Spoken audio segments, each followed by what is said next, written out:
Bismillahirrahmanirrahim. Assalamualaikum warahmatullahi wabarakatuh. Alhamdulillahilladzi hadana li hada wa ma kunna linahtadiya laula an hadanallah. Asyhadu an la ilaha illallah wahdahu la syarikalah wa asyhadu anna Muhammadan abduhu wa rasuluhu la nabiyya wa la rasula ba'da. Pertama-tama marilah kita panjatkan puji dan syukur kepada Allah Subhanahu wa taala yang telah melimpahkan rahmat serta rezekinya kepada kita semua sehingga kita bisa mengerjakan aktivitas kita pada hari ini.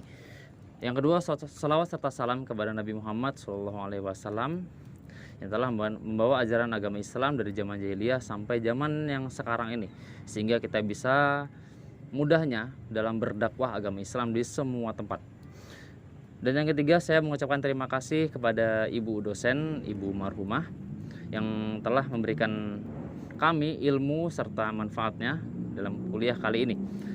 Dan langsung saja saya akan membawakan materi yang berjudul Sejarah Kodifikasi Hadis, dan saya memakai referensi Ulumul Hadis karya Dr. Nuruddin Iter seperti itu. Nah, jadi sejarah kodifikasi hadis ini adalah di mana hadis itu melalui tahap-tahap, ya, tahap-tahap dari mulai penulisannya, dari mulai pembukuannya seperti itu sampai kitab induknya seperti itu. Itu ada tahap-tahapnya sendiri. Dan makanya akan saya terangkan sedikit seperti itu ya, dari buku Nuruddin Iter, dari karya beliau tersebut. Baik. Yang pertama, jadi yang tahap yang pertama itu di mana ilmu hadis itu lahir seperti itu ya. Jadi di mana ilmu hadis itu yang tahap pertama. Jadi di mana Rasulullah itu sudah menyadari sebelum beliau meninggal. Jadi beliau sudah sangat menyadari bahwa para sahabatlah yang harus meneruskan perjuangan dakwah beliau ini. Jadi dimulai dari terutama hadis itu mau tidak mau itu harus dibukukan dan itu harus dihafal lagi oleh para sahabat dan juga para sahabat-sahabat yang lainnya. Seperti itu. Selain Abu Bakar, Umar, Utsman dan Ali, maka juga ada banyak sahabat-sahabat Nabi yang lain yang memang harus mengemban amanah dari Nabi untuk tetap mendakwahkan ajaran agama Islam ini. Itu yang pertama. Jadi tahap yang pertama itu juga banyak faktornya. Salah satunya adalah di mana minat menghafal masyarakat Arab pada saat itu sangat tinggi sekali. Jadi ibaratnya mereka mendengar pada saat khatib menjelaskan, khutbah Jumat misalnya, di mana mereka sekali mendengar, mereka sudah langsung hafal dalam kepalanya. Itu saking ingatannya sangat kuat sekali pada masyarakat Arab pada saat itu. Nah, terus yang kedua juga ada di mana posisi hadis itu sendiri. Nah, jadi pada zaman dahulu, pada zaman Rasulullah dan para sahabat seperti itu, ketika Rasulullah berbicara atau berdakwah seperti itu sudah mendarah daging ibaratnya sudah mendarah daging di para sahabat. Jadi semua anjuran agama Islam, semua ajaran agama Islam dan semua yang diperintahkan Nabi SAW itu sahabat sudah yakin. Nah, sahabat sudah yakin dan juga sahabat sudah jelas pasti melaksanakan seperti itu. Ketika itu datang dari Nabi, perintah dari Nabi, maka para sahabat langsung mengerjakannya seperti itu. Lalu juga ada yang tahap kedua. Tahap kedua ini tahap penyempurnaan seperti itu. Tahap penyempurnaan di mana ini tahap penyempurnaan ini di mana ini ulama-ulama ini melemah daya hafalnya melemah. Jadi yang tadi itu di tahap pertama tadi itu daya kuatnya sangat kuat. Nah, tapi di tahap kedua ini mulai nih agama Islam kaum muslimin itu diterpa masalah seperti itu, diterpa cobaan. Jadi melemahnya daya hafal pada saat itu. Dan juga munculnya banyak perawi-perawi yang baru. Dan juga jarak dan waktu yang saling berjauhan seperti itu membuat hadis itu harus dibukukan. Nah, seperti itu. Dan juga ada yang ketiga faktornya adalah banyaknya kelompok-kelompok muslim seperti itu yang tapi dia keluar dari ajaran agama Islam, menyimpang seperti itu, seperti Khawarij, seperti Mu'tazilah, seperti Jabariyah. Nah, jadi ketiga itu, Khawarij, Jabariyah dan Mu'tazilah. Itu merupakan kelompok Islam yang menyimpang. Nah, itu dia. Jadi tahap kedua ini tahap penyempurnaan. Jadi yang saya baca tadi, melemahnya daya hafal. Lalu panjang dan percabangan sanad-sanad hadis dikarenakan tadi waktu, jarak, dan juga banyaknya perawi tadi yang sudah saya sebutkan. Lalu dan yang ketiga ada kelompok-kelompok Islam ya, kelompok-kelompok Islam yang menyimpang seperti itu. Lalu ada tahap yang ketiga ya, yang ketiga ini tahap pembukuan ilmu hadis secara terpisah. Jadi di mana hadis ini ya, di mana hadis ini adalah pada masa ini hadis ini kembali dibukukan, mulai dibukukan ya, mohon maaf, mulai dibukukan tapi secara terpisah seperti itu. Jadi ada banyaknya kitab-kitab musnad. Lalu kitab-kitab musnad ini disusun berdasarkan nama-nama para sahabat seperti Musnad Abu Bakar, Musnad Umar, dan yang lain sebagainya. Dan juga kemudian pada zaman ini ya, Imam Al-Bukhari menerbitkan suatu kitab itu yang dimana hadis-hadis itu dibukukan per bab. Nah, jadi per bab. Jadi ada bab akhlak dulu, bab akidah dulu, bab sholat, bab zakat, bab haji, dan yang lain sebagainya. Nah, jadi dia disusunnya per bab. Jadi memudahkan pembaca untuk memahami isi dan makna hadis yang disampaikan oleh Imam Bukhari tersebut. Itu yang tahap yang ketiga. Lalu ada tahap yang keempat. Jadi ada penyusunan kitab-kitab induk ulum al-hadis dan penyebarannya. Jadi yang ketiga tadi itu adalah tahap yang ketiga tadi itu pembukuan hadis secara terpisah. Nah, lalu yang di tahap keempat ini penyusunan kitab-kitab induk. Nah, jadi ini ulama pada zaman ini membuat kitab rujukan seperti itu. Jadi kitab rujukan ini akan berguna nantinya pada masa setelah ini. Nah, seperti itu. Jadi pada masa selanjutnya itu jika mereka ingin membuat kitab hadis, mereka mempunyai buku rujukan. Nah, seperti itu. Ini terjadi di tahap keempat. Jadi di tahap keempat ini ada kitab namanya Al-Muhaddis Al-Fasil Baina Ar-Rawi wa Al-Wa'i karya Al-Qadi Abu Muhammad Ar-Ramahurmuzi Al-Hasan bin Abdirrahman Al-Khalat. Lalu yang kedua ada kitab Al-Kifayah fi Ilmi Ar-Riwayah karya Al-Khatib Al-Baghdadi Abu Bakar bin Ahmad bin Ali.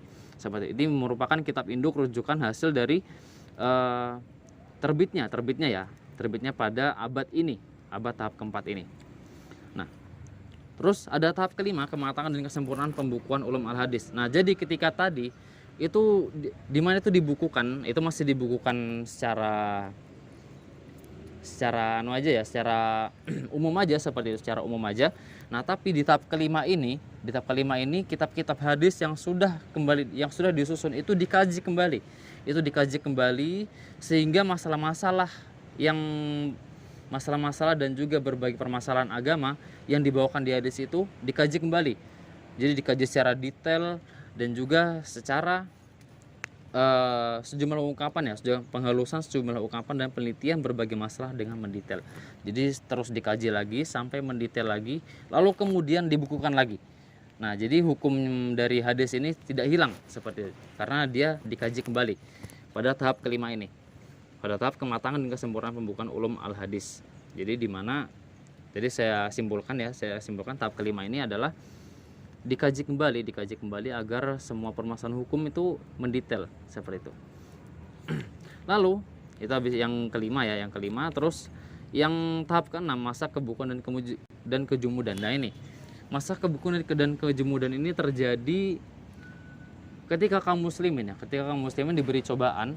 Ini ijtihad mengkaji ilmu hadis ini mulai menurun. Dikarenakan munculnya berbagai kitab hadis yang ringkas, simpel, dan juga penyampaiannya itu ya sederhana seperti itu. Jadi dari syair maupun prosanya itu sangat sederhana sekali. Dan itu ternyata disenangi oleh masyarakat terdahulu. Nah, jadi mereka lebih senang yang simpel dari bentuk syair maupun prosa seperti itu. Di antara kitab-kitabnya adalah yang simpel ini. Jadi ada kitab namanya Al-Manzumat Al-Baikuniyah karya Umar bin Muhammad bin Futuh Al-Baikuniyah Al-Dimash. Terus yang kedua ada kitab Taudih Al-Afyar karya As-San'ani Muhammad bin Ismail Al-Amir. Lalu yang ketiga ada Syarah Nuzhat An-Nazar karya Syekh Ali bin Sultan Al-Harawi Al-Qori'i. Nah, itu dia. Jadi 3 kitab ini adalah kitab yang muncul ya pada tahap ke-6 ini. Dimana yang saya sebutkan tadi munculnya kitab-kitab hadis yang sederhana, ringkas, terus lebih enak dipahami seperti itu. Dan juga itu Itu merupakan salah satu faktornya kenapa ijtihad dalam mengkaji ilmu hadis pada tahap ini menurun seperti itu. Akan tetapi pada tahap ini Allah Subhanahu wa taala kembali menumbuhkan semangat mengkaji ilmu hadis di daerah India. Nah, jadi daerah India ini Allah kembali membagikan semangat para ulama lagi untuk membukukan ilmu hadis lagi. Jadi yang di wilayah India dipelopori oleh Al-Alamah Al-Imam Al-Muhaddis Syah Waliullah Ad-Dahlawi. Gitu ya. Dan dilanjutkan oleh anak cucu serta murid-muridnya. Jadi beliau ini adalah penyemangat ulama di India pada saat itu untuk kembali harus menyemangati ulama-ulama untuk belajar kembali mengkaji ilmu hadis seperti itu. Nah, lalu ada tahap yang ketujuh, ini kebangkitan kedua. Jadi di tahap ini mulai nih masyarakat Islam ya kembali dikhawatirkan atas informasi-informasi yang dapat menjatuhkan ilmu hadis itu sendiri. Mengapa?